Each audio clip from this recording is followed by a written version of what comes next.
19ನೆಯ ಶತಮಾನದ ಮೊದಲ ದಶಕಗಳು.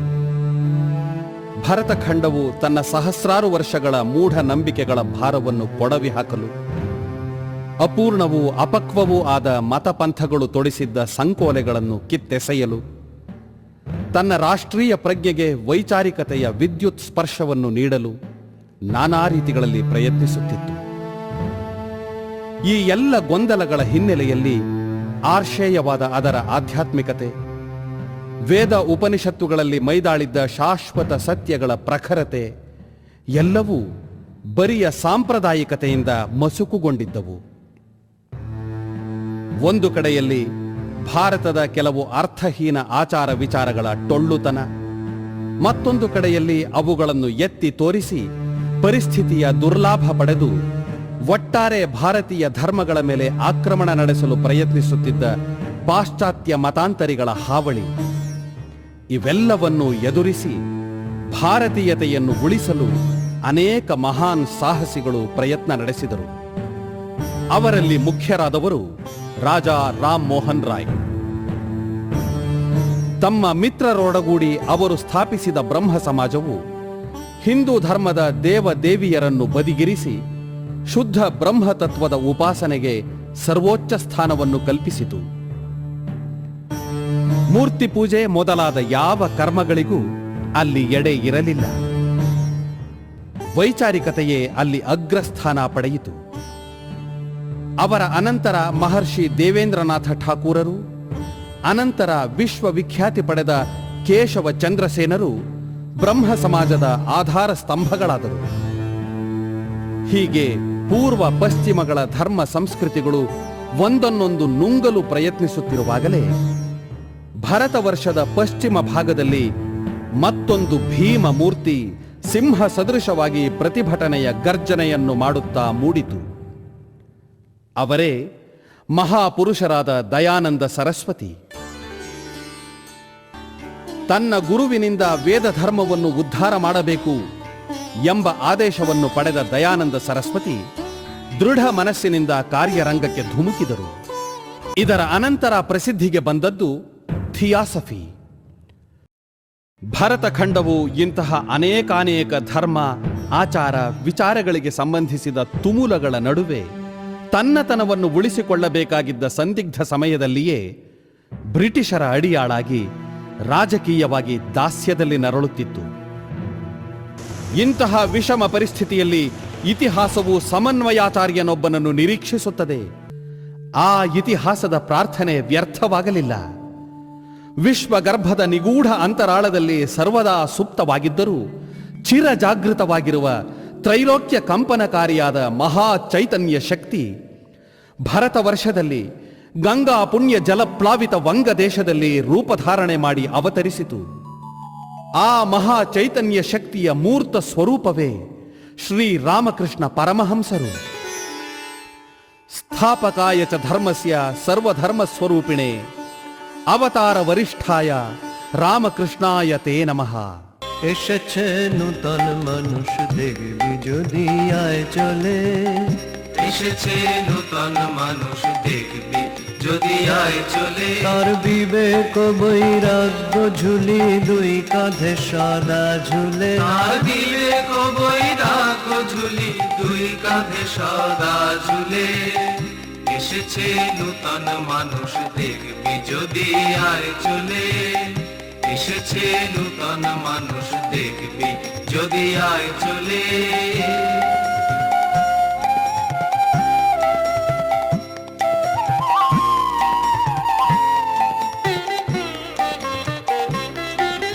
শ্রীবদনে মামা বাণী পড়ি গঙ্গা সলিলে, শ্রীবদনে মামা বাণী পড়ি গঙ্গা সলিলে। বলে ব্রহ্মময়ী গেল মাদিন দেখা তো নাহি দিলে, বলে ব্রহ্মময়ী গেল মাদিন দেখা তো নাহি দিলে। বলে ব্রহ্মময়ী গেল মাদিন দেখা তো নাহি দিলে। বলে ব্রহ্মময়ী গেল মাদিন দেখা তো নাহি দিলে। এসেছে নূতন মানুষ দেখবি যদি আয় চলে, এসেছে নূতন মানুষ দেখবি যদি আয় চলে।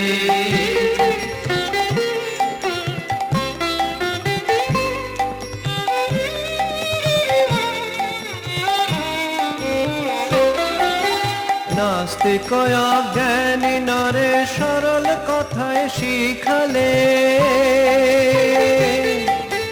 নাস্তিক অজ্ঞানী নরে সরল কথায় শিখালে, যেই কালী সেই কৃষ্ণ নাম ভেদে এক মূলে, যেই কালী সেই কৃষ্ণ নাম ভেদে এক মূলে, যেই কালী সেই কৃষ্ণ নাম ভেদে এক মূলে, যেই কালী সেই কৃষ্ণ নাম ভেদে এক মূলে, এসেছে নূতন মানুষ দেখবি যদি আয় চলে, এসেছে নূতন মানুষ দেখবি যদি আয় চলে।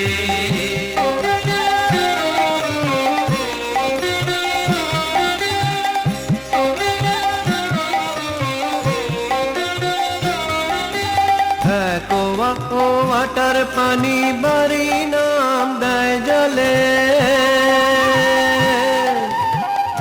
ওয়াটার পানি বাড়ি নাম দেয় জলে, আল্লাহ গডি শামুষা কালী নাম ভেদে বলে, আল্লাহ গডি শামুষা কালী নাম ভেদে বলে, আল্লাহ গডি শামুষা কালী নাম ভেদে বলে, আল্লাহ গডি শামুষা কালী নাম ভেদে বলে, এসেছে নূতন মানুষ দেখবি যদি আয় চলে, এসেছে নূতন মানুষ দেখবি যদি আয় চলে।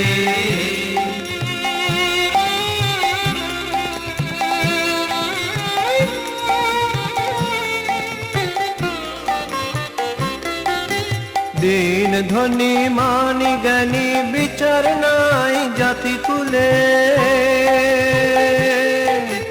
দিন ধনী মানি জ্ঞানী বিচার নাই জাতি কুলে, আপন হারা পাগল পারা সরলে নে হারিলে, আপন হারা পাগল পারা সরলে নে হারিলে, সে যে আপন হারা পাগল পারা সরলে নে হারিলে, যে আপন হারা পাগল পারা সরলে নে হারিলে, এসেছে নূতন মানুষ দেখবি যদি আয় চলে, এসেছে নূতন মানুষ দেখবি যদি আয় চলে।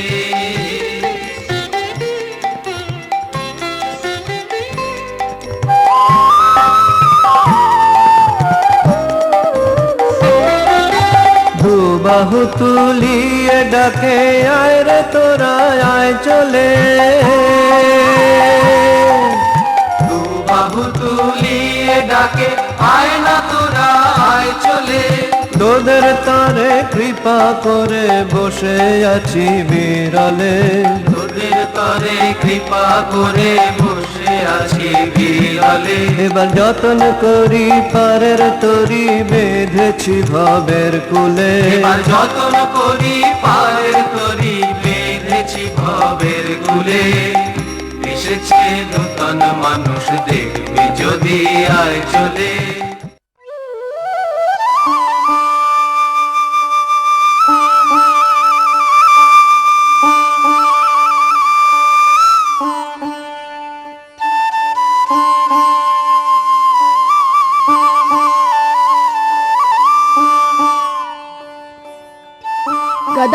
ಗದಾಧರ ಈ ಕಡೆ ಬಾ, ಈ ಮರದ ಕೆಳಗಡೆ ಉತ್ಕೊಳ್ಳೋಣ. ಅವರೆಲ್ಲ ಈ ಕಡೆನೆ ಓಡ್ ಬರ್ತಿದ್ದಾರೆ. ಇಲ್ಲ, ನಾನು ಇಲ್ಲೇ ಓದ್ಕೋತೀನಿ. ಸರಿ, ಬೇಗ ಕೂತ್ಕೋ ಕೂತ್ಕೋ.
ಏನಿದು ಶಾಂಕಾರಿ? ಏನು ಮಾಡುತ್ತಿರುವೆ? ಇಷ್ಟು ಹಿರಿಯನಾದ ನೀನು ಕಿರಿಯನಾದ ಈ ಗದಾಧರನಿಗೆ ನಮಸ್ಕರಿಸುವುದೇ? ಪ್ರಭು ಗದಾಯ್, ಮುಂದೆ ನೀನು ಅನೇಕಾನೇಕ ಲೀಲೆಗಳನ್ನು ಮೆರೆಯುತ್ತೀಯೇ. ಅವುಗಳನ್ನು ನೋಡಲು ಈ ಮುದುಕ ಬದುಕಿರುವುದಿಲ್ಲ. ಆದುದರಿಂದ ಈಗಲೇ ನಿನ್ನ ದಿವ್ಯ ಮೂರ್ತಿಯನ್ನು ಕಣ್ಣಾರೆ ಕಂಡಿದ್ದೇನೆ. ಕೃಪೆ ಇಟ್ಟು ಹರಸು.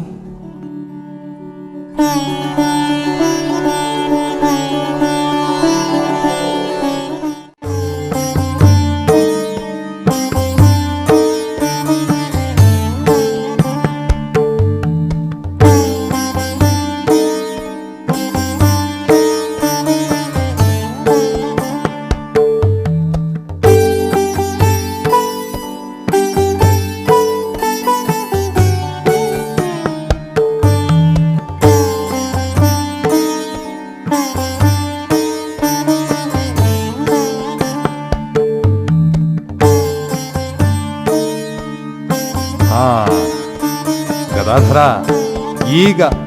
ಈಗಲೀಗ ನೀನು ನಿಜವಾಗಿ ದ್ವಿಜನಾದೆ. ಆದರೆ ಈ ಉಪನಯನ ಕ್ರಿಯೆ ಪೂರ್ಣವಾಗಲು ನೀನು ಮಾಡಬೇಕಾದ ಇನ್ನೊಂದು ಕಾರ್ಯ ಮಾತ್ರ ಬಾಕಿ ಉಳಿದಿದೆ. ಏನಣ್ಣ ಅದು? ಶ್ರೋತ್ರಿಯರಾದ ಬ್ರಾಹ್ಮಣರ ಮನೆಯ ಮುಂದೆ ನಿಂತು ಭವತಿ ಭಿಕ್ಷಾಂ ದೇಹಿ, ಭವತಿ ಭಿಕ್ಷಾಂ ದೇಹಿ ಎಂದು ಹೇಳು. ಮನೆಯವರು ನಿನಗೆ ಭಿಕ್ಷೆ ನೀಡುತ್ತಾರೆ, ಅದನ್ನು ಪಡೆದು ಬಾ. ಶ್ರೋತ್ರಿಯ ಬ್ರಾಹ್ಮಣರೇ? ಅದಾಗದಣ್ಣ. ಏಕಾಗದು? ನಾನು ಈ ಮೊದಲೇ ದನಿಯಮ್ಮನಿಗೆ ಮಾತು ಕೊಟ್ಟಾಗಿದೆ. ಉಪನಯನದ ಮೊದಲ ಭಿಕ್ಷೆ ಅವರಿಂದಲೇ ಸ್ವೀಕರಿಸಬೇಕು. ಓ, ಏನು ಮಾತು ಗದಾಧರ! ಧನಿಯಮ್ಮನೆ, ಆಕೆ ಕಮ್ಮಾರರ ಹೆಂಗಸು. ಬ್ರಾಹ್ಮಣ ಒಟ್ಟು ಉಪನಯನದ ಭಿಕ್ಷೆಯನ್ನು ಆಕೆಯಿಂದ ಸ್ವೀಕರಿಸುವುದೇ? ಸಾಧ್ಯವೇ ಇಲ್ಲ. ಏಕೆ ಸಾಧ್ಯವಿಲ್ಲ? ಆಕೆ ಬ್ರಾಹ್ಮಣ ಜಾತಿಗೆ ಸೇರಿದವಳಲ್ಲ. ಅಣ್ಣ, ಜಾತಿ ಮುಖ್ಯವಲ್ಲ. ಆಕೆ ಶುದ್ಧ ಹೃದಯದವಳು. ನಮ್ಮ ಅಮ್ಮ ಬೇರೆ ಅಲ್ಲ, ಆಕೆ ಬೇರೆ ಅಲ್ಲ. ಅಲ್ಲದೆ ನಾನು ಮಾತು ಕೊಟ್ಟಿದ್ದೇನೆ. ಸತ್ಯವಾಕ್ಯಕ್ಕೆ ತಪ್ಪಿ ನಡೆಯುವುದಾದರೆ ಈ ಉಪನಯನಕ್ಕೆ ಅರ್ಥವಾದರೂ ಏನಣ್ಣ? ಓ, ಏನಿದು ಲಾಹಾರವರೇ? ನಮ್ಮ ಸಂಪ್ರದಾಯಕ್ಕೆ ಇದು ವಿರುದ್ಧವಲ್ಲವೇ? ಹೌದು ರಾಮಕುಮಾರ, ಈತ ಸಂಪ್ರದಾಯವನ್ನು ಬಿಟ್ಟು ನಡೆದರೂ ಸತ್ಯವಚನಕ್ಕೆ ಬದ್ಧನಾಗಿದ್ದಾನೆ. ಸತ್ಯನಿಷ್ಠನಾದ ಈ ಮಗುವಿನ ಮನಸ್ಸನ್ನು ನೋಯಿಸಬೇಡ ಕುಮಾರ. ಹಾಗಾದರೆ ಸರಿ, ನಿನಗೆ ಒಳ್ಳೆಯದಾಗಲಿ ಗದಾಯ್. ನಿನ್ನ ಕಣ್ಣಿಗೆ ಜಾತಿಗಳಲ್ಲಿ ಮೇಲು ಕೀಳು ಎಂಬುದು ಕಾಣಲಿಲ್ಲ. ಅಲ್ಲದೆ ನೀನು ಸತ್ಯವ್ರತ. ನಿನ್ನನ್ನು ಸೇರಿ ಉಪನಯನವೆಂಬುದು ಸಾರ್ಥಕವಾಯಿತು.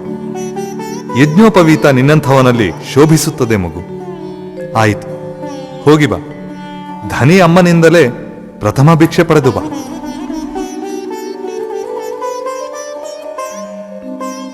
ಅಮ್ಮ, ದನಿಯಮ್ಮ, ಭವತಿ ಭಿಕ್ಷಾಂದೇಹಿ. ಮಗು ಗದಾಯ್, ನೀನು ಕೊಟ್ಟ ಮಾತಿನಂತೆ ಮೊದಲ ಭಿಕ್ಷೆಗೆ ನನ್ನ ಬಳಿಗೆ ಬಂದೆ. ತುಂಬಾ ಸಂತೋಷವಾಯಿತು. ಧನ್ಯಳಾದೆ. ಸ್ವೀಕರಿಸು ಮಗು.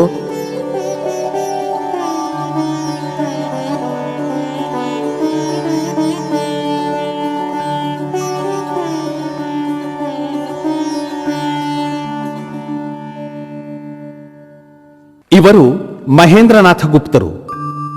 ಈಶ್ವರಚಂದ್ರ ವಿದ್ಯಾಸಾಗರರ ಪ್ರೌಢಶಾಲೆಯ ಮುಖ್ಯೋಪಾಧ್ಯಾಯರಾಗಿದ್ದರು.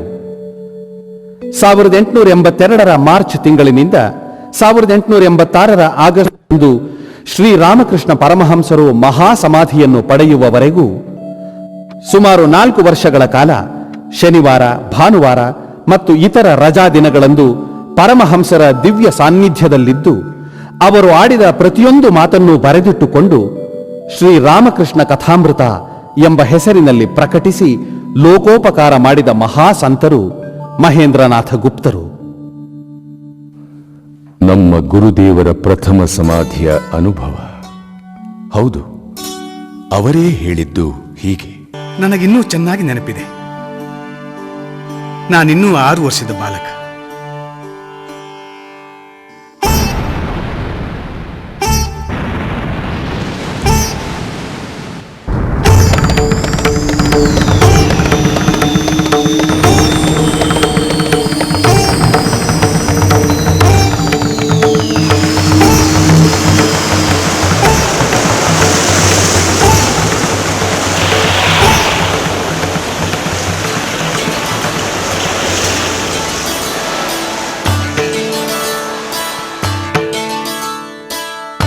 ಒಂದು ದಿನ ಭತ್ತದ ಗದ್ದೆಗಳ ನಡುವೆ ಇದ್ದ ಒಂದು ಕಾಲು ದಾರಿಯಲ್ಲಿ ಹೋಗುತ್ತಿದ್ದೆ.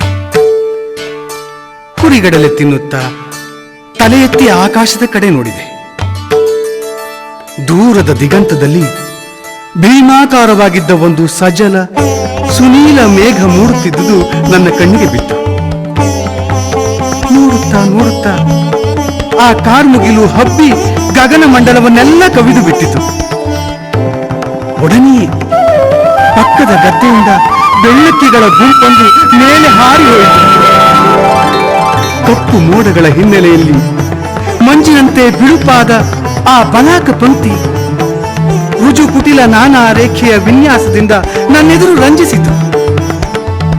ಆ ಸುಂದರ ವರ್ಣ ತಾರತಮ್ಯದ ಧೀರ ವೈಖರಿಯನ್ನ ಕಂಡು ಸುದೂರಗಾಮಿಯಾದ ನನ್ನ ಆತ್ಮವು ಅನಂತತೆಯಲ್ಲಿ ಲೀನವಾಯಿತು.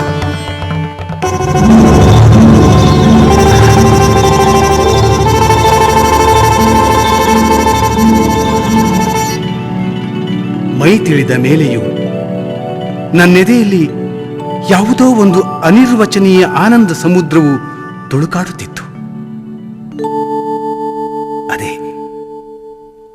ಅದೇ ನನಗುಂಟಾದ ಮೊದಲನೆಯ ಭಾವ ಸಮಾಧಿ.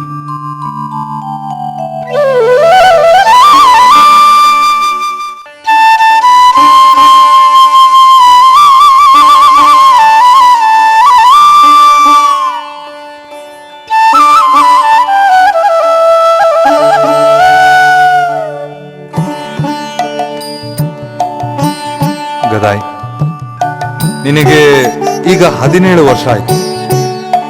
ನೀನು ಓದು ಬರಹ ಯಾವುದನ್ನು ಹೆಚ್ಚಾಗಿ ಕಲ್ತಿಲ್ಲ. ನನಗೋ ಸಂಸಾರಕ್ಕೋಸ್ಕರ ದುಡ್ದು ದುಡ್ದು ಸಾಕಾಗಿ ಹೋಗಿದೆ. ಮನೆಗೆ ಬರೋ ಮಕ್ಕಳಿಗೆಲ್ಲ ಪಾಠ ಹೇಳಬೇಕು, 10 ಮನೆಗಳಿಗೆ ಹೋಗಿ ದೇವ್ರ ಪೂಜೆ ಮಾಡಬೇಕು. ನನ್ನನ್ನು ಒಮ್ಮೆ ನೋಡ್ಬಾರ್ದ? ಹೇಗೆ ಸೊರಗೋಗಿದ್ದೀನಿ ನೋಡು. ನೀನು ಓದು ಬರಹ ಕಲ್ತು ನನಗೆ ಸಹಾಯ ಮಾಡ್ತೀಯಾ ಅನ್ಕೊಂಡಿದ್ದೆ.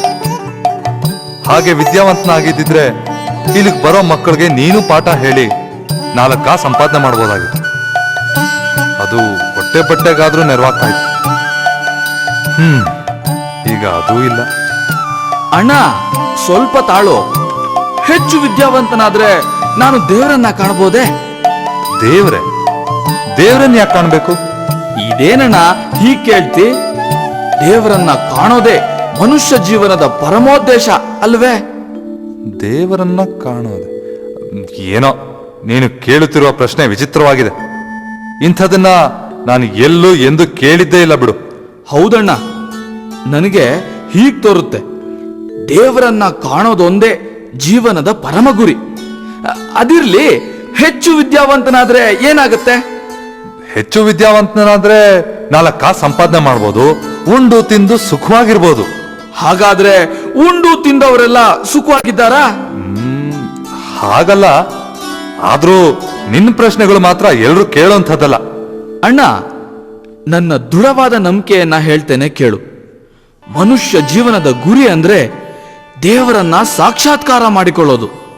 ಈ ಓದು ಬರಹ ಮಂತ್ರ ಹೇಳೋದು, ಇವುಗಳಿಂದ ಅವ್ರಿವ್ರಿಗೆ ಪಾಠ ಹೇಳೋದು, ಅವ್ರಿವ್ರ ಮನೆಯಲ್ಲಿ ಪೂಜೆ ಮಾಡಿ ಅಕ್ಕಿ ಬಾಳೆಕಾಯಿ ಗಂಟು ಕಟ್ಕೊಂಡ್ ಬರೋದು, ಇಷ್ಟು ಮಾತ್ರ ಸಾಧ್ಯವಾಗಬಹುದು. ಆದರೆ ಭಗವಂತನ ದರ್ಶನ ಮಾತ್ರ ಖಂಡಿತ ಸಾಧ್ಯವಿಲ್ಲ. ನೋಡು, ನನ್ನ ಕೊನೆ ತೀರ್ಮಾನ ಇದು. ನಾನು ಸಾಧನೆ ಮಾಡಿ ದೇವರನ್ನ ಕಂಡೇ ಕಾಣ್ತೇನೆ. ಬೇರೆ ಯಾವುದು ನನಗ್ ಬೇಡ. ಅಯ್ಯೋ, ನೀನ್ ಹೇಗ್ ಜೀವನ ಮಾಡ್ತೀಯೋ ಏನೋ ಒಂದು ತಿಳಿತಾ ಇಲ್ಲ. ಇಷ್ಟ್ರ ಮೇಲೆ ಭಗವಂತನ ಇಚ್ಛೆ ಇದ್ದಂತಾಗ್ಲಿ ಬಿಡು. ಗುರುದೇವನ ಶ್ರೀಮುಖದಿಂದ ಹಾಗೂ ಅಂದಿನ ದಿನಗಳಲ್ಲಿ ಅವರನ್ನು ಕಂಡವರಿಂದ ಸಂಗ್ರಹಿಸಿದ ಸಂಗತಿಗಳು ಹೀಗಿವೆ. ರಾಣಿ ರಾಸಮಣಿಯು ದಕ್ಷಿಣೇಶ್ವರದಲ್ಲಿ ಕಟ್ಟಿಸಿದ ಭವತಾರಿಣಿ ಮಂದಿರ ಸಂಕುಲಕ್ಕೆ ಈಶ್ವರ ಹಸ್ತವು ರಾಮಕುಮಾರನನ್ನು ಎಳೆದು ತಂದಿತ್ತು. ತನ್ನ ಇಚ್ಛೆಗೆ ವಿರೋಧವಾಗಿ ಗದಾಧರ ಅಣ್ಣನನ್ನು ಹಿಂಬಾಲಿಸಿ ದಕ್ಷಿಣೇಶ್ವರದಲ್ಲಿ ವಾಸ್ತವ್ಯ ಹೂಡಿದರು. ಗದಾಧರನನ್ನು ದಕ್ಷಿಣೇಶ್ವರಕ್ಕೆ ಉಪಾಯಾಂತರವಾಗಿ ಸಾಗಿಸಿ ತಂದ ಜಗನ್ನಿಯಂತ್ರವಾದ ವಿಧಿ ತನ್ನ ಮಹಾಖನಿಯ ಅನರ್ಘ್ಯ ರತ್ನವನ್ನು ಪಡೆಯಲು ಮೊದಲು ಮಾಡಿತು. ಯಾರ ಸಾಕ್ಷಾತ್ಕಾರದಿಂದ ಗದಾಧರನ ಜೀವನದ ಪರಮಧ್ಯೇಯವು ನೆರವೇರುವುದು ಮಾತ್ರವಲ್ಲದೆ ಜಗತ್ತಿನ ಧಾರ್ಮಿಕ ಇತಿಹಾಸವೇ ಕ್ರಾಂತಿಕಾರಕವಾಗಿ ಬದಲಾಗುವ ಸಾಧ್ಯತೆ ಇತ್ತೋ ಅಂತಹ ಜಗನ್ಮಾತೆ ಭವತಾರಿಣಿ ದೇವಿಯ ಆಪ್ತ ಪೂಜಾರಿಯಾಗಿ ಗದಾಧರನು ನೇಮಕಗೊಂಡ. ಅವನಿಗೆ ದೇವರ ಹುಚ್ಚು ಹೆಚ್ಚಿತು. ತಾಯಿ ಭವತಾರಿಣಿ ದೇವಿಯನ್ನು ಕಾಣಲೇಬೇಕೆಂಬ ಹುಚ್ಚು ಕಿಚ್ಚಾಯಿತು. ನಿದ್ರೆ ಆಹಾರಗಳು ಎಲ್ಲೋ ಹೋದವು. ನಿನ್ನ ಬಾಳಿನ ಹೊಲವು ಪಾಳು ಬಿದ್ದಿಹುದಲ್ಲೋ, ಕೃಷಿಗೈಯಲು ಕೂಡ ತಿಳಿಯದಿರುವೆ. ಎಂಥ ಹೊನ್ನನು ಬೆಳೆದು ತೆಗೆಯಬಹುದಾಗಿತ್ತೋ, ಕೆಲವು ದಿನ ಮೈ ಮುರಿದು ದುಡಿದಿದ್ದರೆ, ಕೆಲವು ದಿನ ಮೈ ಮುರಿದು ದುಡಿದಿದ್ದರೆ. ಈಗಲಾದರೂ ತಾಯ ಶ್ರೀನಾಮವೆಂತೆಂಬ ಬೇಲಿಯನು ಕಟ್ಟಿ ನೀ ಕಾಯ್ದುಕೊಳ್ಳೋ. ಅದಕ್ಕಿಂತ ಬಲವಾದ ಕಾವಲಿನ್ನಾವುದಿದೆ, ಮೃತ್ಯುವು ನಿನ್ನ ಬಳಿ ಬರಲಾರನೋ, ಮೃತ್ಯುವು ನಿನ್ನ ಬಳಿ ಬರಲಾರನೋ. ಇಂದು ನಾಳೆಯೋ ಹೊಲದೊಡೆಯ ಗೋಪಿಸುವ ಮುನ್ನವೇ ಎಚ್ಚೆತ್ತು ಬೆಳೆಯ ತೆಗೆಯೋ. ಗುರುವಿತ್ತ ಮಂತ್ರವನು ಬೀಜವಾಗಿಸಿ ಬಿತ್ತಿ, ಪ್ರೇಮವಾರಿಯ ಹೊಯ್ದು ಹಸನುಗೊಳಿಸೋ. ನಿನಗೆ ಈ ಕೆಲಸವು ಕಷ್ಟವಾದರೆ ಹೇಳು, ರಾಮ ಪ್ರಸಾದನಿದೋ ನೆರವಿಗಿಹನೋ, ರಾಮ ಪ್ರಸಾದನಿದೋ ನೆರವಿಗಿಹನೋ. ಅಮ್ಮ ಅಮ್ಮ ಅಮ್ಮ, ಎಲ್ಲಿದ್ದೀಯೆ ತಾಯೇ, ಎಲ್ಲಿದ್ದೀಯೆ? ಇಷ್ಟು ಕರೆದರೂ ನಿನಗೆ ಸ್ವಲ್ಪವೂ ಕೇಳಿಸುವುದಿಲ್ಲವೇ?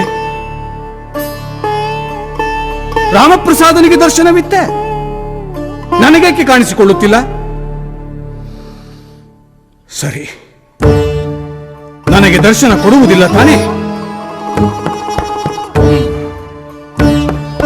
ಹಾಗಾದರೆ ಇನ್ನು ಬದುಕಿದ್ದು ಪ್ರಯೋಜನವೇನು?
ಗದಾಧರನಿಗೆ ಹುಚ್ಚು ಹಿಡಿದಿದೆ.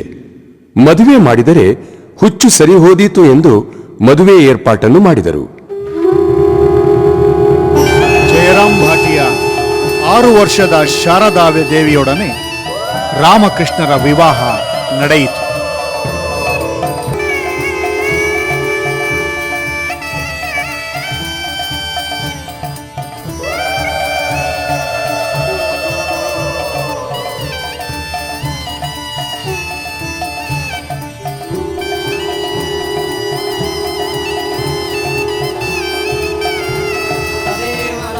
सुदिनं तदेव ताराबलं चन्द्रबलं तदेव विद्याबलं दैवबलं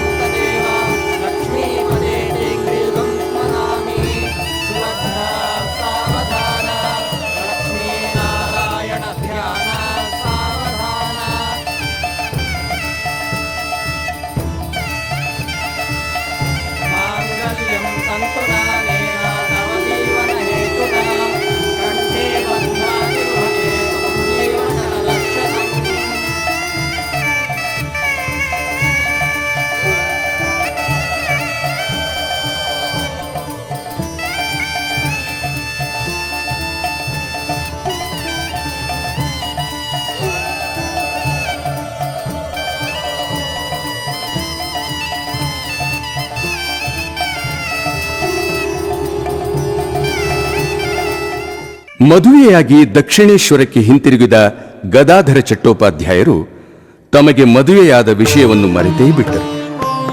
ಮತ್ತೆ ಕಠೋರ ಸಾಧನೆಯಲ್ಲಿ ತೊಡಗಿದರು. ತಂತ್ರ, ವೇದಾಂತ ಮುಂತಾದವು ಯಾವ ಅಂತಿಮ ಸತ್ಯವನ್ನು ತೋರಿಸುವ ಸಾಧ್ಯತೆಗಳಿವೆ ಎಂಬುದನ್ನು ತಿಳಿಯುವ ಕುತೂಹಲ ಅವರಿಗೆ. ವಾಸ್ತವವಾಗಿ ಭೌತಿಕ ತತ್ವಗಳನ್ನು ತಿಳಿಯಲು ಬಗೆ ಬಗೆಯ ಪ್ರಯೋಗಗಳನ್ನು ಕೈಗೊಳ್ಳುವ ಭೌತ ವಿಜ್ಞಾನಿಯಂತೆ ಆಧ್ಯಾತ್ಮಿಕ ಜಗತ್ತಿನಲ್ಲಿ ಅಂತಿಮ ಸತ್ಯದ ಸ್ವರೂಪವನ್ನು ತಿಳಿಯಲು ವಿವಿಧ ಸಾಧನೆಗಳನ್ನು ಕೈಗೊಳ್ಳುವ ಆಧ್ಯಾತ್ಮಿಕ ವಿಜ್ಞಾನಿಯಾದರು ಅವರು. ಅಸ್ತವ್ಯಸ್ತವಾದ ಪೂಜಾ ವಿಧಾನ, ದೇಹದ ಕಡೆ ಸಂಪೂರ್ಣ ನಿರ್ಲಕ್ಷ್ಯ ಮುಂತಾದವುಗಳಿಂದ ಹುಚ್ಚು ಪೂಜಾರಿ ಎಂದು ಹೆಸರು ಪಡೆದ ಗದಾಧರನನ್ನು ಹುಡುಕಿಕೊಂಡು ಒಬ್ಬರಾದ ಮೇಲೊಬ್ಬರಂತೆ ಮಹಾನ್ ಗುರುಗಳು ಬಂದರು. ಅಂಥವರಲ್ಲಿ ಒಬ್ಬರು ಭೈರವಿ ಬ್ರಾಹ್ಮಣಿ. ಆಕೆ ತಂತ್ರ ಸಾಧಕರು. ವೈಷ್ಣವ ಸಾಧನಾ ವಿಧಾನವು ಆಕೆಗೆ ತಿಳಿದದ್ದೇ. 50 ವರ್ಷ ವಯಸ್ಸಿನ ಭೈರವಿ ಬ್ರಾಹ್ಮಣಿಯ ಮುಂದೆ ಮಗುವಿನಂತೆ ಕುಳಿತು ತಮಗಾದ ದರ್ಶನಗಳನ್ನು, ಅನುಭವಗಳನ್ನು ನಿವೇದಿಸಿಕೊಂಡರು.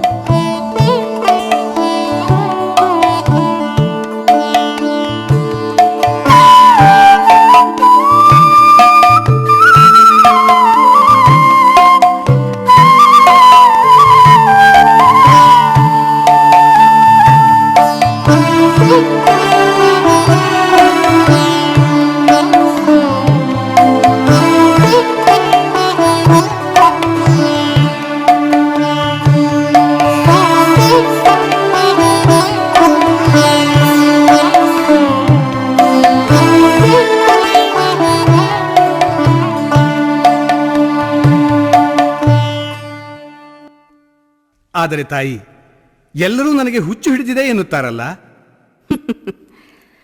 ಈ ಜಗತ್ತಿನಲ್ಲಿ ಪ್ರತಿಯೊಬ್ಬರೂ ಹುಚ್ಚರೇ. ಕೆಲವರಿಗೆ ಹಣದ ಹುಚ್ಚು, ಮತ್ತೆ ಕೆಲವರಿಗೆ ದೈಹಿಕ ಬಯಕೆಗಳನ್ನು ಪೂರೈಸುವ ವಸ್ತುಗಳನ್ನು ಪಡೆಯುವ ಹುಚ್ಚು, ಇನ್ನು ಕೆಲವರಿಗೆ ಹೆಸರು, ಕೀರ್ತಿ ಇವುಗಳ ಹುಚ್ಚು. ನಿನಗಾದರೂ ದೇವರ ಹುಚ್ಚು. ಇದು ಕೆಟ್ಟದ್ದಲ್ಲ ಮಗು. ನೀನು ಈಗ ಪಡೆಯುತ್ತಿರುವ ಆಧ್ಯಾತ್ಮಿಕ ಅನುಭವಗಳು ಜಗತ್ತಿನ ಆಧ್ಯಾತ್ಮಿಕ ಇತಿಹಾಸದಲ್ಲಿ ತುಂಬಾ ಅಪರೂಪವಾದ ವ್ಯಕ್ತಿಗಳಿಗೆ ಮಾತ್ರ ದೊರಕಿರುವಂಥವು. ಶಾಸ್ತ್ರಗಳಲ್ಲಿ ಅವನ್ನು ಮಹಾಭಾವ ಎಂದು ಕರೆದಿದೆ. ದಿವ್ಯ ಪ್ರೇಮದ ಅತ್ಯುಚ್ಚ ಸ್ಥಿತಿ ಅದು. ಹಿಂದೆ ಶ್ರೀ ರಾಧಾ ಮತ್ತು ಶ್ರೀ ಚೈತನ್ಯ ದೇವ ಈ ಇಬ್ಬರು ಮಾತ್ರ ಈ ಮಹಾಭಾವದ ಅನುಭವ ಪಡೆದಿದ್ದವರು. ಅವತಾರ ಪುರುಷ ಮಾತ್ರ ಇಂಥ ಅನುಭವಗಳನ್ನು ತಡೆದುಕೊಳ್ಳಬಲ್ಲ. ರಾಮಕೃಷ್ಣ ರಾಮಕೃಷ್ಣ ರಾಮಕೃಷ್ಣ ರಾಮಕೃಷ್ಣ ರಾಮಕೃಷ್ಣ ಇದು ಗದಾಧರನ ಇನ್ನೊಂದು ಹೆಸರು. ಶ್ರೀರಾಮಕೃಷ್ಣರು ಅವತಾರ ಪುರುಷರು ಎಂದು ಭೈರವಿ ಬ್ರಾಹ್ಮಣಿ ಘೋಷಿಸಿದ್ದಾಳೆ ಎಂಬ ಮಾತು ಕಿವಿಗೆ ಬಿದ್ದಾಗ ಮಥುರ ಬಾಬುವಿನ ಮನಸ್ಸಿನಲ್ಲಿ ಸಂದೇಹ ಸುಳಿಯಿತು. ಭೈರವಿ ಬ್ರಾಹ್ಮಣಿಯ ಸೂಚನೆಯಂತೆ ಅಂದಿನ ಕಾಲದ ಇಬ್ಬರು ಪ್ರಕಾಂಡ ಪಂಡಿತರನ್ನು ಆಹ್ವಾನಿಸಲಾಯಿತು. ಅನೇಕ ಅನುಯಾಯಿಗಳೊಡನೆ ಮೊದಲು ಬಂದವರು ವೈಷ್ಣವ ಪಂಥದಲ್ಲೇ ಮಹಾನ್ ವಿದ್ವಾಂಸರೆಂದು ಖ್ಯಾತಿ ಪಡೆದಿದ್ದ ವೈಷ್ಣವ ಚರಣರು.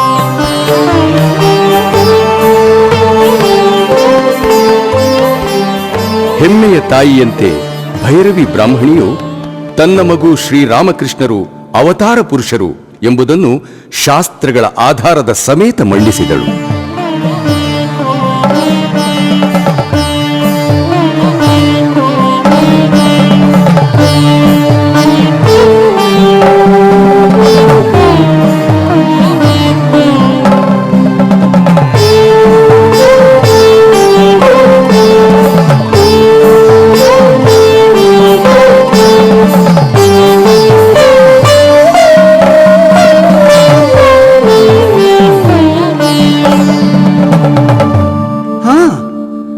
ನನಗೂ ಒಮ್ಮೊಮ್ಮೆ ಹೀಗಾಗುತ್ತದೆ.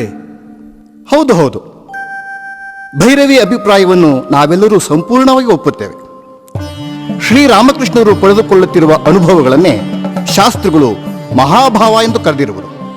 ಮಾನವನಲ್ಲಿ ಭಗವಂತನು ಆವಿರ್ಭವಿಸಿದಾಗ ಮಾತ್ರ ಅವನಿಗೆ ಇಂತಹ ಅನುಭವಗಳು ಆಗುತ್ತವೆ. ಇವರೀಗ ಭಗವಂತನ ಅವತಾರವೇ ಸೈ. ನೋಡಿದ್ಯಾ ನೋಡಿದ್ಯಾ ಮಥುರಾ ತಮಾಷೆ? ಈ ಪಂಡಿತರು ಹಾಗೆ ಹೇಳುತ್ತಾರಲ್ಲ. ಸದ್ಯ ಬದುಕಿದೆ, ನನ್ನವೂ ರೋಗದ ಲಕ್ಷಣಗಳಂತೂ ಅಲ್ಲ. ಕೆಲವು ಸಮಯದ ಬಳಿಕ ಬಂಗಾಳದ ಮತ್ತೊಬ್ಬ ಮಹಾನ್ ವಿದ್ವಾಂಸರಾದ ಗೌರಿ ಪಂಡಿತರನ್ನು ಕರೆಸಿ ಮತ್ತೊಂದು ವಿದ್ವತ್ ಸಭೆಯನ್ನು ನಡೆಸಲಾಯಿತು. ಗೌರಿ ಪಂಡಿತರೇ, ವೈಷ್ಣವ ಚರಣ ನನ್ನನ್ನು ಅವತಾರ ಪುರುಷ ಎಂದು ಹೇಳಿದ? ಹೌದೇ? ಅಷ್ಟೇಯೇ? ಹಾಗಿದ್ದರೆ ಅವರು ಹೇಳಿರುವುದು ಅತ್ಯಲ್ಪ. ಕಾಲದಿಂದ ಕಾಲಕ್ಕೆ ಈ ಭೂಮಿಯ ಮೇಲೆ ಯಾವ ಮಹಾನ್ ಆಧ್ಯಾತ್ಮಿಕ ಶಕ್ತಿ ಅವತಾರ ರೂಪದಲ್ಲಿ ಅವತರಿಸುತ್ತದೆಯೋ ಆ ಆಧ್ಯಾತ್ಮಿಕ ಶಕ್ತಿಯ ಮಹಾಗಣಿಯೇ ನೀವಾಗಿದ್ದೀರಿ. ಓ, ಈ ವಿಷಯದಲ್ಲಿ ನೀನು ವೈಷ್ಣವ ಚರಣನನ್ನು ಮೀರಿಸಿ ಬಿಟ್ಟಿದ್ದೀಯೆ. ಅದಿರಲಿ, ನನ್ನನ್ನ ಕುರಿತು ಖಡಾಖಂಡಿತವಾಗಿ ಇಂಥ ಮಾತು ಹೇಳಲು ನನ್ನಲ್ಲಿ ಅಂಥ ವಿಶೇಷ ಏನನ್ನು ಕಂಡಿದ್ದೀಯೆ? ಹೌದು, ನನ್ನ ಹೃದಯ ಹಾಗೆ ಹೇಳುತ್ತಿದೆ. ಶಾಸ್ತ್ರಗಳೆಲ್ಲ ನನ್ನ ಪರವಾಗಿವೆ. ಯಾರಾದರೂ ಸವಾಲು ಹಾಕಿದರೆ ನಾನು ಹೇಳಿದ್ದನ್ನು ಸಮರ್ಥಿಸಬಲ್ಲೆ. ಜಗನ್ಮಾತೆಯ ಅಪ್ಪಣೆಯಂತೆ ಶ್ರೀರಾಮಕೃಷ್ಣರು ಭೈರವಿ ಬ್ರಾಹ್ಮಣಿಯ ಮಾರ್ಗದರ್ಶನದಲ್ಲಿ ತಾಂತ್ರಿಕ ಸಾಧನೆಯನ್ನು ಕೈಗೊಂಡು ತಂತ್ರಗಳು ಹೇಳುವ ಅಂತಿಮ ಸಿದ್ಧಿಯನ್ನು ಪಡೆದರು.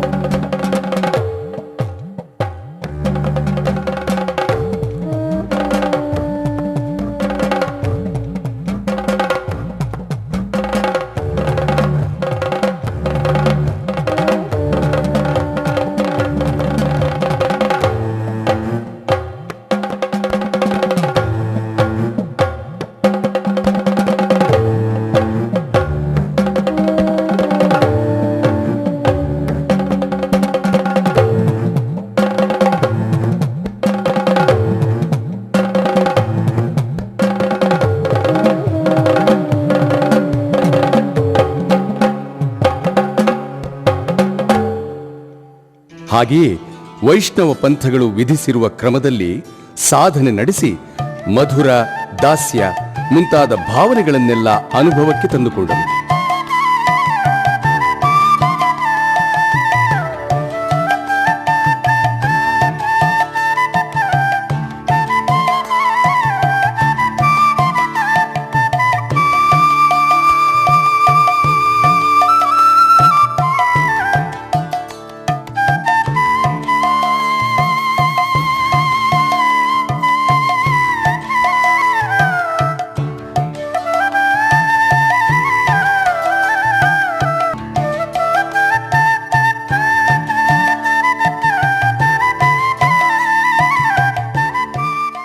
ಅಲ್ಲಿಗೆ ಸಕಲ ಭಾವ ಸಾಧನೆಗಳ ಪರಮಾವಧಿಯಾದ ಸಗುಣ ಸಾಕಾರ ಈಶ್ವರ ಸಾಕ್ಷಾತ್ಕಾರ ದೊರೆತಂತಾಯಿತು.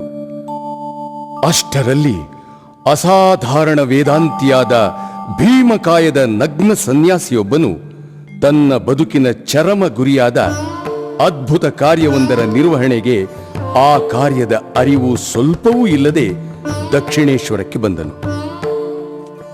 ಆತನೇ ತೋತಾಪುರಿ.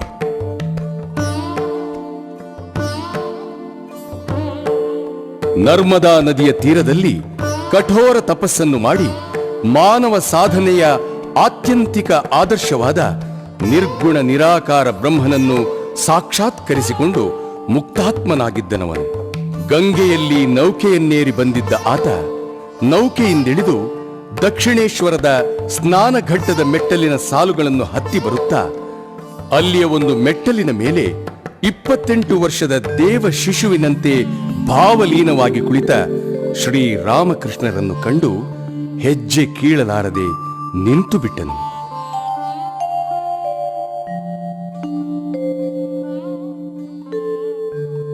ಬಾಬಾ, ನೀನು ಸಾಧನೆಯ ಮಾರ್ಗದಲ್ಲಿ ಬಹುದೂರ ಹೋಗಿರುವ ಉತ್ತಮ ಅಧಿಕಾರಿಯಂತೆ ತೋರುತ್ತೀಯ. ನೀನು ಒಪ್ಪಿದರೆ ಮುಂದಿನ ದಾರಿ ತೋರುತ್ತೇನೆ, ವೇದಾಂತ ಸಾಧನೆ ಮಾಡಿಸುತ್ತೇನೆ. ನೀವು ಏನು ಹೇಳುತ್ತಿದ್ದೀರೋ ನನಗೆ ಅದು ಅರ್ಥವಾಗುತ್ತಿಲ್ಲ. ಎಲ್ಲ ನನ್ನ ತಾಯಿಯ ಒಪ್ಪಿಗೆಯ ಮೇಲೆ ನಿಂತಿದೆ. ಆಕೆ ಒಪ್ಪಿದರೆ ಆಗಬಹುದು. ಹಾಗಾದರೆ ಹೋಗಿ ತಾಯಿಯನ್ನು ಕೇಳಿಕೊಂಡು ಬಾ. ನಾನಿಲ್ಲಿ ಹೆಚ್ಚು ಕಾಲ ನಿಲ್ಲುವುದಿಲ್ಲ. ಆಗಬಹುದು. ತಾಯಿ ಒಪ್ಪಿದ್ದಾಳೆ. ಶ್ರೀರಾಮಕೃಷ್ಣರು ತೋತಾಪುರಿಯ ಮಾತಿನಂತೆ ಸನ್ಯಾಸ ಸ್ವೀಕರಿಸಲು ಒಪ್ಪಿದರು. ಗುರುವಿನ ಹೇಳಿಕೆಯಂತೆ ಪಿತೃಗಳ ಶ್ರಾದ್ದವನ್ನು ತಮ್ಮ ಸ್ವಂತ ಶ್ರಾದ್ದವನ್ನು ಮಾಡಿದರು.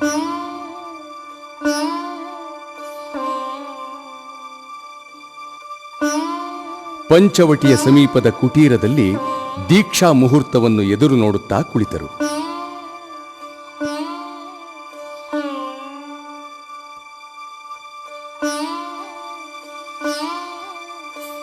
ರಾತ್ರಿಯಲ್ಲಿ ಮುಕ್ಕಾಲು ಪಾಲು ಕಳೆಯಿತು.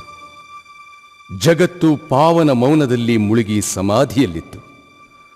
ನಿಶ್ಚಿತ ಮುಹೂರ್ತದಲ್ಲಿ ತೋತಾಪುರಿ ಪರ್ಣಶಾಲೆಗೆ ಬಂದನು. ಗುರು ಶಿಷ್ಯರಿಬ್ಬರು ಹೋಮಾಗ್ನಿಯ ಮುಂದೆ ಕುಳಿತರು. ತೋತಾಪುರಿ ಪವಿತ್ರ ಮಂತ್ರಗಳನ್ನು ಉಚ್ಚರಿಸಿದಂತೆ ಶ್ರೀರಾಮಕೃಷ್ಣರು ಉಚ್ಚರಿಸಿ ಹವಿಸ್ಸನ್ನು ಅಗ್ನಿಗೆ ಆಹುತಿ ನೀಡಿದರು. ಐಹಿಕ ಆಮುಷ್ಮಿಕ ಭೋಗಾಭಿಲಾಷೆಗಳನ್ನು ತ್ಯಜಿಸಿದರು. ಜುಟ್ಟು ಜನಿವಾರಗಳನ್ನು ಅಗ್ನಿಗೆ ಸಮರ್ಪಿಸಿ ಗುರುವಿನಿಂದ ಕೌಪೀನ ಕಾವಿಗಳನ್ನು ಸ್ವೀಕರಿಸಿ ಸನ್ಯಾಸಿಯಾದರು.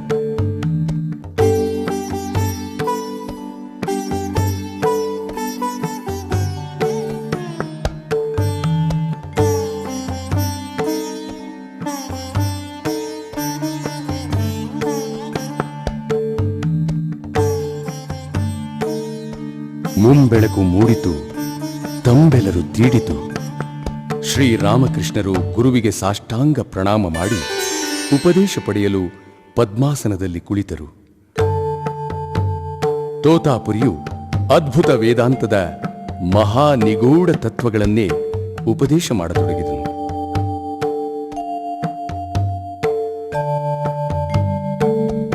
ಮುಂದಿನದನ್ನು ಹೇಗೆ ತಾನೇ ವರ್ಣಿಸಲಿ? ನಗ್ನನು ಎಂದರೆ ತೋತಾಪುರಿಯು ವೇದಾಂತವನ್ನು ಉಪದೇಶ ಮಾಡಿದ ಮೇಲೆ ಮನಸ್ಸನ್ನು ವಿಷಯ ವಸ್ತುಗಳಿಂದ ದೂರ ತೆಗೆದು ನಿರ್ಗುಣ ನಿರಾಕಾರ ಅವ್ಯಕ್ತ ಬ್ರಹ್ಮದಲ್ಲಿ ಧಾರಣೆ ಮಾಡುವಂತೆ ಹೇಳಿದನು. ಆದರೆ ನಾನು ಎಷ್ಟು ಪ್ರಯತ್ನ ಮಾಡಿದರೂ ನಾಮರೂಪಗಳ ಎಲ್ಲೆಯನ್ನು ದಾಟಿ ನಿರ್ವಿಕಲ್ಪದಲ್ಲಿ ನಿಲ್ಲಲಾರದೆ ಹೋದೆ. ಇತರ ಎಲ್ಲ ವಿಷಯಗಳಿಂದಲೂ ಪಾರಾಗಲು ಸುಲಭ ಸಾಧ್ಯವಾಯಿತು. ಆದರೆ ಸತ್ವಜ್ಞಾನ ಸಾರ ಸ್ವರೂಪಿಯಾದ ಜಗನ್ಮಾತೆಯ ಚಿರಪರಿಚಿತ ತೇಜೋಮಯ ಮೂರ್ತಿಯನ್ನು ಮೀರಿ ಮುಂಬರಿಯಲಾಗಲಿಲ್ಲ.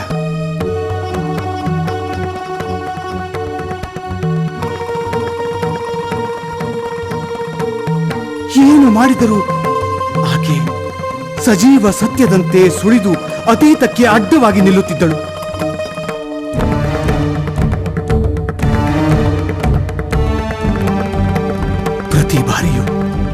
ಪ್ರತಿ ಬಾರಿಯೂ ನಾನು ಅದ್ವೈತ ತತ್ವದಲ್ಲಿ ಮನಸ್ಸನ್ನ ನಿಲ್ಲಿಸಲು ಯತ್ನಿಸಿದಂತೆಲ್ಲ ಮಾತೆಯ ಮೂರ್ತಿ ಅಡ್ಡ ಬರುತ್ತಿತ್ತು.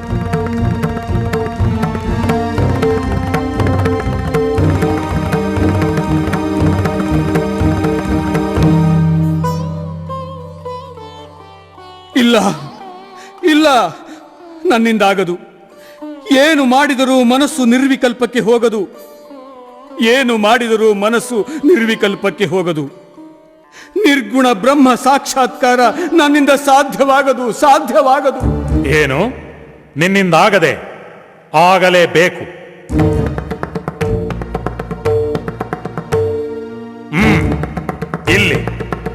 ಇಲ್ಲಿ ಮನಸ್ಸನ್ನು ಧಾರಣೆ ಮಾಡಿ ಧ್ಯಾನ ಮಾಡು.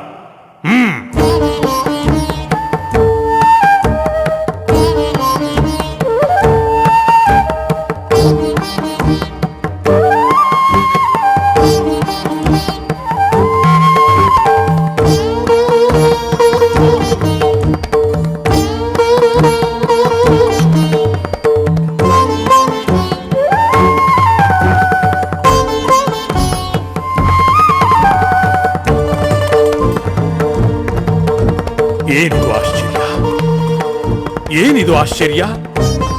ಇದು ನಿಜವೇ? ನಾನು 40 ವರ್ಷಗಳ ಕಠೋರ ತಪಸ್ಸಿನಿಂದ ಸಾಧಿಸಿದ್ದನ್ನು ಈತ ಒಂದೇ ಒಂದು ದಿನದಲ್ಲಿ ಸಾಧಿಸಿರುವುದು ಸಾಧ್ಯವೇ? ಶರೀರದ ಚಿಹ್ನೆಗಳನ್ನು ಚೆನ್ನಾಗಿ ಪರೀಕ್ಷಿಸಿದನು ತೋತಾಪುರಿ. ಸಂದೇಹ ನಿವೃತ್ತಿಯಾಯಿತು. ಶಿಷ್ಯನಿಗೆ ಅದ್ಭುತ ಸಾಧನೆಯ ಪರಮ ಸಿದ್ಧಿಯಾದ ನಿರ್ವಿಕಲ್ಪ ಸಮಾಧಿ ದೊರೆತಿತ್ತು. ಓ ಶಿವ ಶಿವ, ಎಂತಹ ಪವಾಡವಿದು! ತರುವಾಯ ನಗ್ನ ಸನ್ಯಾಸಿಯ ಗಂಭೀರ ಕಂಠದಿಂದ ಹೊರಟ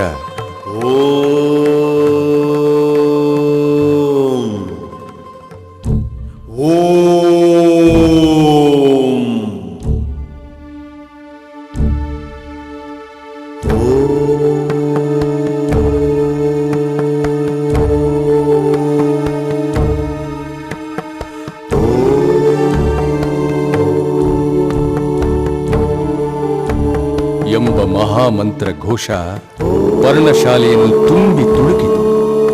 ಶ್ರೀರಾಮಕೃಷ್ಣರು ಮೆಲ್ಲಗೆ, ಬಹುಮೆಲ್ಲಗೆ ಸಮಾಧಿಯಿಂದ ಎಚ್ಚೆತ್ತು ಕಣ್ಣು ತೆರೆದರು. ಗುರು ಪರಮಾನಂದದಿಂದ ಶಿಷ್ಯನನ್ನು ಆಲಿಂಗಿಸಿದರು.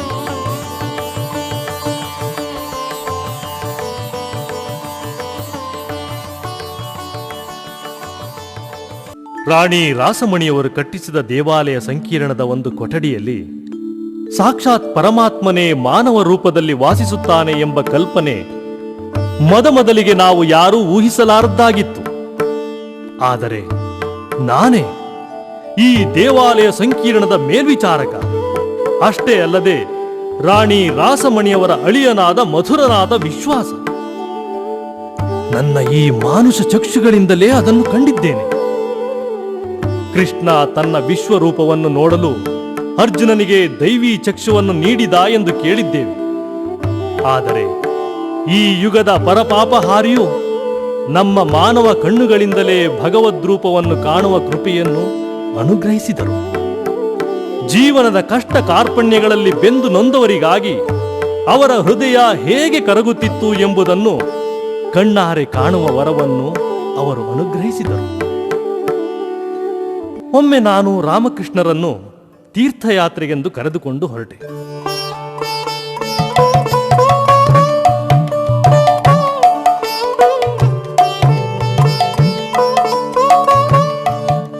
ಕಾಶಿ, ಪ್ರಯಾಗ, ಅಲಹಾಬಾದ್ ಮುಂತಾದ ಕಡೆಗಳಿಗೆ ಯಾತ್ರೆ ಹೊರಟಿದ್ದೆವು.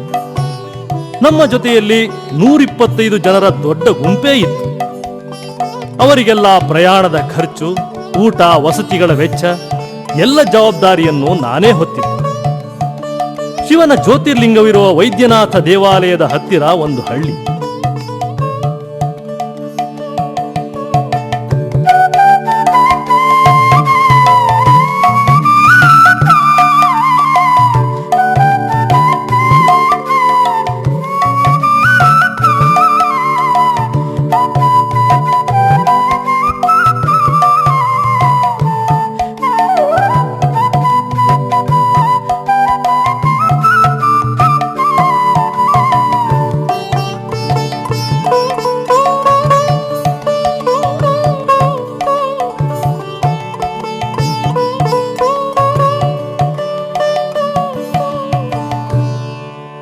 ಜನ ನಿರ್ಗತಿಕರು. ಹೊಟ್ಟೆ ಬೆನ್ನಿಗಂಟಿದೆ. ಚಿಂದಿ ಬಟ್ಟೆಯೇ ಉಡುಪು. ತಲೆಗೂದಲು ಎಂದೂ ಎಣ್ಣೆ ಕಾಣದೆ ಜಡೆಗಟ್ಟಿದೆ.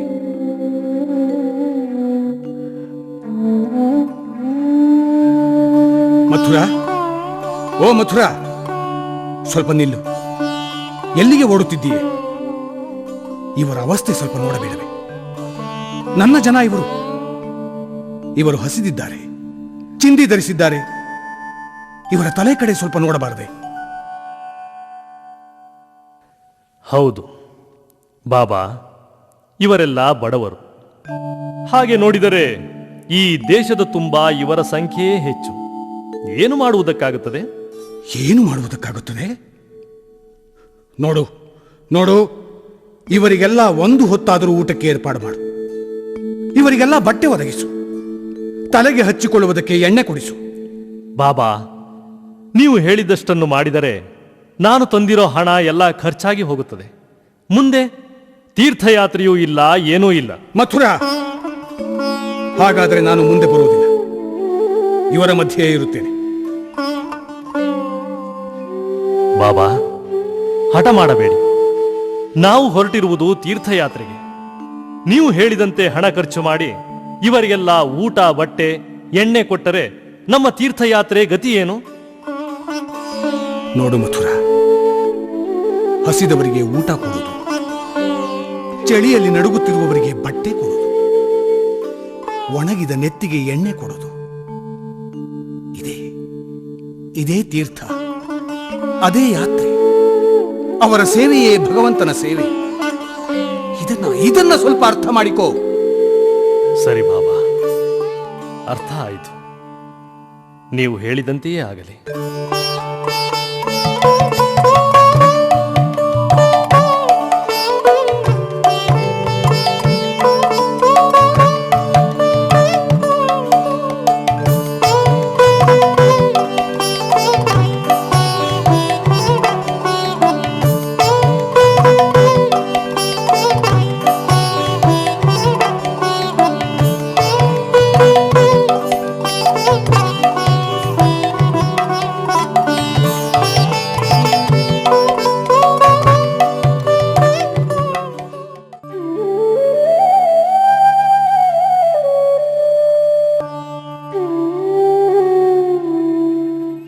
ನೀವು ನನ್ನನ್ನು ಯಾವ ದೃಷ್ಟಿಯಿಂದ ನೋಡುತ್ತೀರಿ?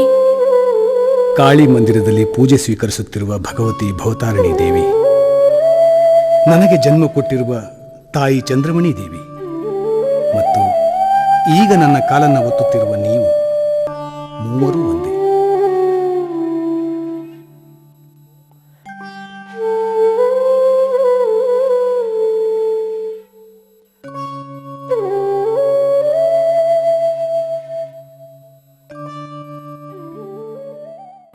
ಅಂದು ಅಮಾವಾಸ್ಯೆ ರಾತ್ರಿ ನನ್ನ ಮಾವ ತಮ್ಮ ಕೊಠಡಿಯಲ್ಲಿಯೇ ಪೂಜೆಗೆ ಏರ್ಪಾಟುಗಳನ್ನೆಲ್ಲ ಮಾಡಿಕೊಂಡಿದ್ದರು.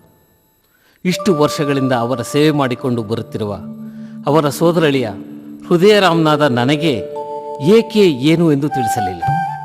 ಅಷ್ಟೇ ಅಲ್ಲ, ಬೇರೆ ಯಾರಿಗೂ ತಿಳಿದಿರಲಿಲ್ಲ. ಕಾಳಿ ಪೂಜೆಗೆ ಪ್ರಶಸ್ತವಾದ ಸಮಯ ನಿಜ. ಆದರೆ ಮಂದಿರದಲ್ಲದೆ ತಮ್ಮ ಕೊಠಡಿಯಲ್ಲೇಕೆ ಪೂಜೆ ಮಾಡಲು ಸಿದ್ಧರಾಗುತ್ತಿದ್ದಾರೆ? ರಾಮಕೃಷ್ಣರು ಗಂಭೀರ ಭಾವದಲ್ಲಿದ್ದರು. ಆದ್ದರಿಂದ ಅವರನ್ನೇ ಪ್ರಶ್ನಿಸುವ ಧೈರ್ಯ ನಮಗೆ ಯಾರಿಗೂ ಬರಲಿಲ್ಲ. ವಿಷ್ಣು ದೇವಾಲಯದ ಪೂಜಾರಿ ದೀನಾನಾಥ ನನ್ನ ಮಾವ ರಾಮಕೃಷ್ಣರಿಗೆ ಕುಮಾರಿ ಪೂಜೆಯಲ್ಲಿ ಸಹಾಯ ಮಾಡಲು ಕೊಠಡಿಗೆ ಹೋದರು. ಆದುದರಿಂದಲೇ ನಮಗೆ ಅಂದು ಅಲ್ಲಿ ನಡೆದ ಘಟನೆಯ ವಿವರಗಳು ತಿಳಿದದ್ದು.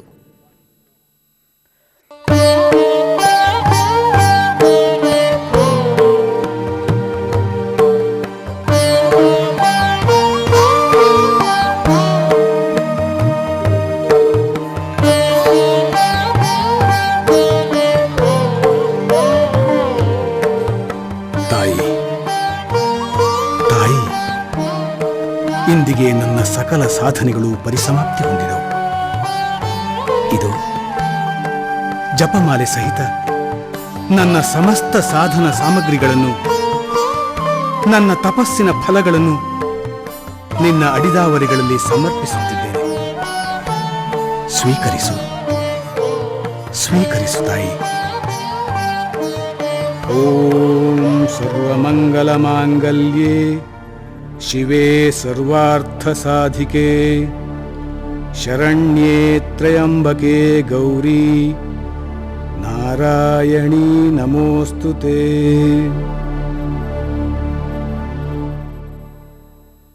ಶ್ರೀರಾಮಕೃಷ್ಣರದ್ದು ತಣಿಯದ ಕುತೂಹಲ. ಹಿಂದೂ ಧರ್ಮದ ಎಲ್ಲ ವಿವಿಧ ಶಾಖೆಗಳಲ್ಲಿ ಹೇಳಿರುವ ಎಲ್ಲ ಸಾಧನಾ ಕ್ರಮಗಳನ್ನು ಅನುಷ್ಠಾನ ಮಾಡಿದ ಅವರು ಹೇಳುತ್ತಿದ್ದುದು, ಎಲ್ಲ ಸಾಧನ ಮಾರ್ಗಗಳು ಒಂದೇ ಸತ್ಯಕ್ಕೆ ಕರೆದೊಯ್ಯುತ್ತವೆ ಎಂದು. ಅಷ್ಟರಿಂದಲೇ ಅವರು ತೃಪ್ತರಾಗಲಿಲ್ಲ. ಜಗತ್ತಿನ ಎಲ್ಲ ಧರ್ಮಗಳು ಒಂದೇ ಸೂತ್ರವನ್ನು ಸಾರುತ್ತಿವೆಯೇ ಎಂಬುದನ್ನು ಸಾಧನೆಯ ಮೂಲಕ ತಿಳಿಯಬಯಸಿದರು. ಅವರ ಪಾಲಿಗೆ ಹೃದಯದಲ್ಲಿ ಬಯಕೆ ಮೂಡುವುದು, ಅದನ್ನು ಕಾರ್ಯರೂಪಕ್ಕೆ ತರುವುದು, ಇವುಗಳಲ್ಲಿ ಯಾವ ಅಂತರವೂ ಇರಲಿಲ್ಲ.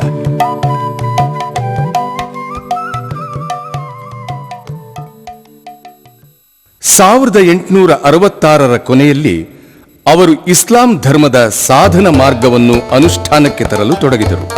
ಅವರಲ್ಲಿ ಅಂಥ ಬಯಕೆ ಮೂಡಿದ ಸಮಯದಲ್ಲೇ ಇಸ್ಲಾಂ ಧರ್ಮವನ್ನು ಬೋಧಿಸುವ ಗುರು ದೊರೆತರು. ರಾಮಕೃಷ್ಣರು ಮುಸಲ್ಮಾನರಂತೆಯೇ ಉಡುಪು ಧರಿಸಿ ಅಲ್ಲಾ ನಾಮವನ್ನು ಜಪಿಸತೊಡಗಿದರು. ಅವರಿಗೆ ಪರಮ ಪ್ರಿಯಳಾದ ಕಾಳಿಯೂ ಸೇರಿ ಎಲ್ಲ ಹಿಂದೂ ದೇವತೆಗಳು ಅವರ ನೆನಪಿನಿಂದ ಜಾರಿ ಹೋದರು. ದೇವಾಲಯಗಳ ಭೇಟಿಯೂ ನಿಂತೇ ಹೋಯಿತು. ವಾಸವನ್ನು ದೇವಾಲಯಗಳ ಸಂಕೀರ್ಣದಿಂದ ಹೊರಕ್ಕೆ ವರ್ಗಾಯಿಸಿದರು. 3 ದಿನಗಳ ಅನಂತರ ಪ್ರಕಾಶಮಾನವಾದ ವ್ಯಕ್ತಿಯೊಬ್ಬನ ದರ್ಶನ ಅವರಿಗೆ ದೊರಕಿತು. ಆ ಮೂರ್ತಿ ನಿಧಾನವಾಗಿ ರಾಮಕೃಷ್ಣರ ಬಳಿಗೆ ಬಂದು ಅವರಲ್ಲಿ ಲೀನವಾಗಿ ಹೋಯಿತು. ಹೀಗೆ ರಾಮಕೃಷ್ಣರು ಮುಸಲ್ಮಾನರು ಯಾವುದನ್ನು ದೇವರು ಎಂದು ಕರೆಯುತ್ತಾರೆಯೋ ಅದರ ದರ್ಶನ ಪಡೆದರು. ಅನಂತರ ಅವರ ಮನಸ್ಸು ಮತ್ತೆ ಬ್ರಹ್ಮನಲ್ಲಿ ಲೀನವಾಯಿತು. 8 ವರ್ಷಗಳ ಅನಂತರ 1874ರ ನವೆಂಬರ್ ತಿಂಗಳಲ್ಲಿ ಕ್ರೈಸ್ತ ಧರ್ಮದ ಸತ್ಯ ಸ್ವರೂಪವನ್ನು ಅನುಭವಕ್ಕೆ ತಂದುಕೊಳ್ಳುವ ಬಯಕೆ ತೀವ್ರವಾಯಿತು. ಒಂದು ದಿನ ಯದುಮಲ್ಲಿಕನ ತೋಟದ ಮನೆಯಲ್ಲಿ ಶ್ರೀರಾಮಕೃಷ್ಣರು ಕುಳಿತಿದ್ದರು. ಅವರ ದೃಷ್ಟಿ ಅಲ್ಲಿದ್ದ ಕ್ರೈಸ್ತ ಮಾತೆ ಹಾಗೂ ಶಿಶುಕ್ರಿಸ್ತನ ಚಿತ್ರಪಟದ ಮೇಲೆ ನೆಟ್ಟಿತ್ತು. ಅದನ್ನು ನೋಡುತ್ತಿದ್ದಂತೆ ದಿವ್ಯ ಭಾವವೊಂದು ಅವರನ್ನು ಆಕ್ರಮಿಸಿಕೊಂಡಿತು. ಚಿತ್ರಪಟದಲ್ಲಿದ್ದ ಚಿತ್ರಗಳಿಗೆ ಜೀವ ಬಂದಂತಾಗಿ ಅವುಗಳಿಂದ ಹೊರಹೊಮ್ಮುತ್ತಿದ್ದ ಬೆಳಕು ಅವರ ಆತ್ಮವನ್ನು ಪ್ರವೇಶಿಸಿತು. ರಾಮಕೃಷ್ಣರು ಚಕಿತರಾದರು. ಧರ್ಮ ಮತಪಂಥಗಳ ಎಲ್ಲೆಗಳೆಲ್ಲ ಕರಗಿ ಹೋಗಿ ಹೊಸ ಭಾವ ಪ್ರಪಂಚವನ್ನು ಅವರು ಪ್ರವೇಶಿಸಿದರು.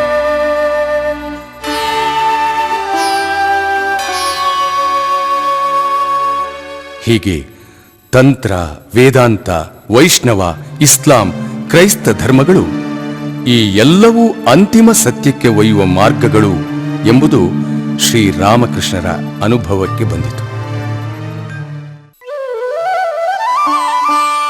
ಜಗದಂಬೆ, ನಾನು ಮಹಾವಿದ್ವಾಂಸರನ್ನ ಭೇಟಿಯಾಗಲು ಹೋಗುತ್ತಿದ್ದೇನೆ. ಆದರೆ ಅಮ್ಮ, ನಾನು ಏನೇನೂ ವಿದ್ಯೆ ಇಲ್ಲದವನು, ಅದು ನಿನಗೆ ಗೊತ್ತಿದೆ. ಅಯ್ಯೋ ಮಾಸ್ಟರ್, ನಾನು ಕೋಟಿನ ಗುಂಡಿಗಳನ್ನೇ ಹಾಕಿಲ್ಲವಲ್ಲ, ಈಗ ಹಾಕಿಕೊಳ್ಳಲೇ? ಬೇಕಿಲ್ಲ. ತಾವು ಈಶ್ವರಚಂದ್ರ ವಿದ್ಯಾಸಾಗರರ ಮನೆಗೆ ತಾನೇ ಹೋಗುತ್ತಿರುವುದು. ಪರವಾಗಿಲ್ಲ, ಹಾಗೆಯೇ ನಡೆಯುತ್ತದೆ. ನಡೆಯಿರಿ ನಡೆಯಿರಿ.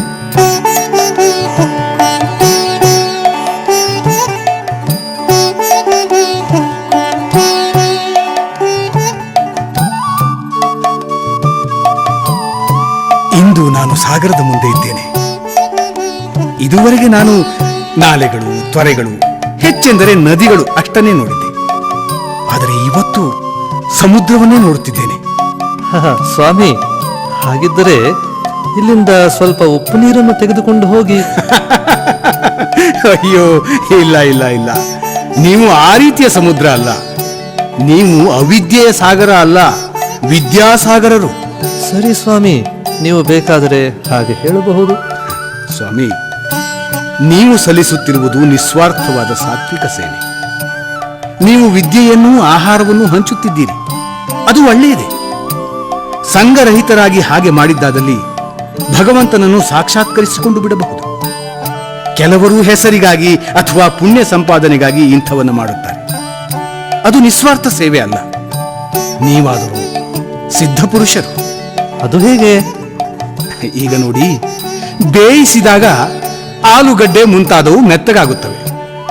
ನಿಮ್ಮ ಹೃದಯ ತುಂಬಾ ಮೃದು. ತಿರುವಿದ ಉದ್ದಿನ ಬೇಳೆಯನ್ನು ಬೇಯಿಸಿದರೆ ಅದು ಇನ್ನೂ ಹೆಚ್ಚು ಗಟ್ಟಿಯಾಗಿ ಬಿಡುತ್ತದೆ. ನೀವು ಮಾಡುತ್ತಿರುವ ಕೆಲಸಗಳೆಲ್ಲ ಸತ್ಕರ್ಮಗಳು. ನಾನು ಕರ್ತ ಎಂಬ ಅಹಂಕಾರವನ್ನು ತೊರೆದು ನಿಷ್ಕಾಮ ಭಾವನೆಯಿಂದ ಮಾಡುವುದಾದರೆ ಬಹಳ ಒಳ್ಳೆಯದು. ಈ ರೀತಿಯಾಗಿ ನಿಷ್ಕಾಮ ಕರ್ಮ ಮಾಡುತ್ತಾ ಮಾಡುತ್ತಾ ಮುಂದುವರೆದರೆ ಕೊನೆಗೆ ಭಗವಂತನ ಸಾಕ್ಷಾತ್ಕಾರ ದೊರೆತು ಬಿಡುತ್ತದೆ. ನಾನು ಶ್ರೀರಾಮಕೃಷ್ಣ ಪರಮಹಂಸರ ಹೆಸರನ್ನು ಮೊದಲು ಕೇಳಿದ್ದು ನಾನು ಓದುತ್ತಿದ್ದ ಜನರಲ್ ಅಸೆಂಬ್ಲಿ ಇನ್ಸ್ಟಿಟ್ಯೂಷನ್ನಿನ ಪ್ರಿನ್ಸಿಪಾಲರಾದ ಪ್ರೊಫೆಸರ್ ಹೇಸ್ಟಿ ಅವರಿಂದ. ಅವರು ಶ್ರೀರಾಮಕೃಷ್ಣರನ್ನು ಭೇಟಿ ಮಾಡಿದ್ದರು. ನನಗಿನ್ನೂ ಚೆನ್ನಾಗಿ ನೆನಪಿದೆ.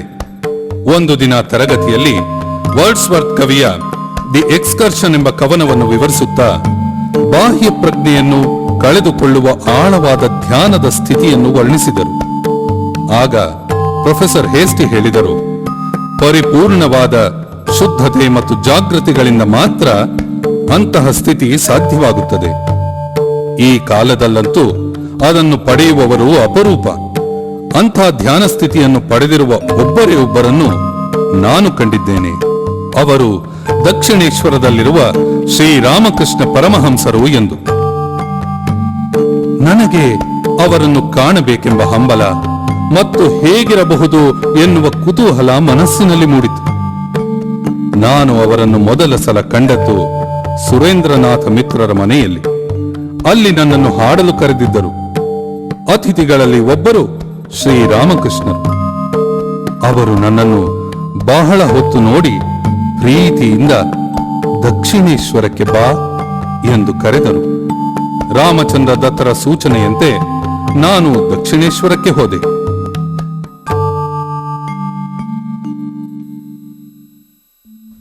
ನರೇಂದ್ರ, ಇದೇನು ಇದೇನು ಇಷ್ಟು ತಡವಾಗಿ ಬಂದಿದ್ದೀಯ? ಇದು ಸರಿಯೇ? ನಾನು ನಿನಗಾಗಿ ಹೇಗೆ ಕಾಯುತ್ತಿದ್ದೇನೆ ಎಂಬುದನ್ನು ನೀನು ಊಹಿಸಲಾರದೆ ಹೋದೆಯಾ? ಪ್ರಾಪಂಚಿಕ ಮಾತುಗಳನ್ನು ಕೇಳಿ ಕೇಳಿ ನನ್ನ ಕಿವಿ ಸುಟ್ಟು ಹೋಗಿದೆ. ನನ್ನ ಭಾವನೆಗಳನ್ನು ಅರ್ಥ ಮಾಡಿಕೊಳ್ಳಬಲ್ಲ ಯಾರಾದರೂ ಬಂದಾರೆಯೇ ಎಂದು ಕಾದಿದ್ದೇನೆ. ನರೇಂದ್ರ, ಕುಳಿತುಕೋ, ಹಾಡು.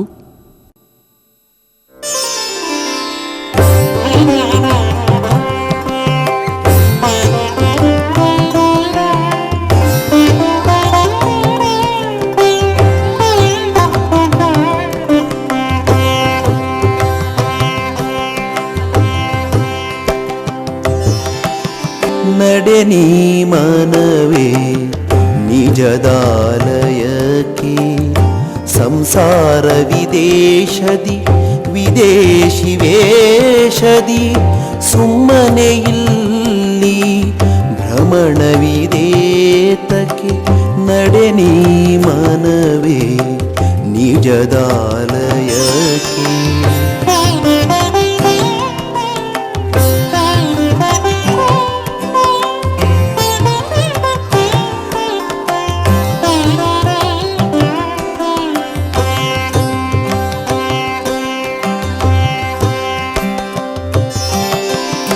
ಸತ್ಯ ಪಥದಿ ನೀ ಹತ್ತುತ ನಡೆ ಮನ, ಹೆಜ್ಜೆಯ ನೀಡುತ್ತ ಪ್ರೇಮದ ಬೆಳಕಲಿ. ಹಾದಿಯ ವೆಚ್ಚಕ್ಕೆ ಪುಣ್ಯದ ಧನವಿರೆ, ರಕ್ಷಿಸುವುದನು ಎಚ್ಚರದಿಂದಲಿ. ನಡೆ ನೀ ಮನವೇ ನಿಜದಾಲಯಕ್ಕೆ.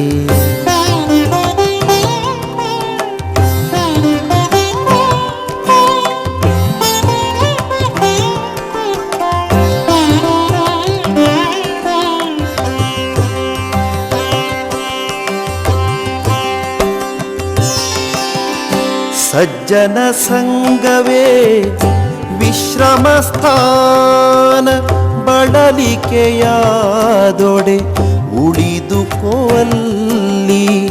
ದಾರಿಯು ತಪ್ಪಿ ಪಾರು ಕಾಣದಿರೆ, ತೋರಿಸಿಕೊಡುವರು ಸಜ್ಜನರು. ನಡೆ ನೀ ಮನವೇ ನಿಜದಾಲಯಕ್ಕೆ.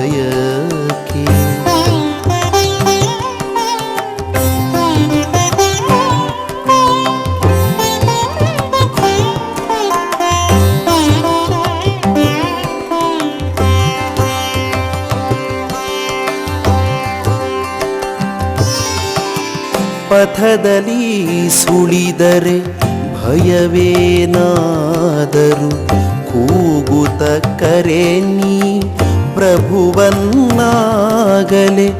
ಅತುಲ ಪ್ರತಾಪಿಯೂ ರಾಜನು ಈತನು, ಭಯಕ್ಕೂ ಭಯನು ಯಮನಿಗೂ ಯಮನು. ನಡೆ ನೀ ಮನವೇ ನಿಜದಾಲಯಕ್ಕೆ. ಸಂಸಾರ ವಿದೇಶದಿ ವಿದೇಶಿ ವೇಷದಿ, ಸುಮ್ಮನೆ ಇಲ್ಲಿ ಭ್ರಮಣವಿದೇತಕ್ಕೆ. ನಡೆ ನೀ ಮನವೇ ನಿಜದಾಲಯಕ್ಕೆ. ನಡೆ ನೀ ಮನವೇ ನಿಜದಾಲಯಕ್ಕೆ ನಡೆ ನೀ ಮನವೇ ನಿಜದಾಲಯಕ್ಕೆ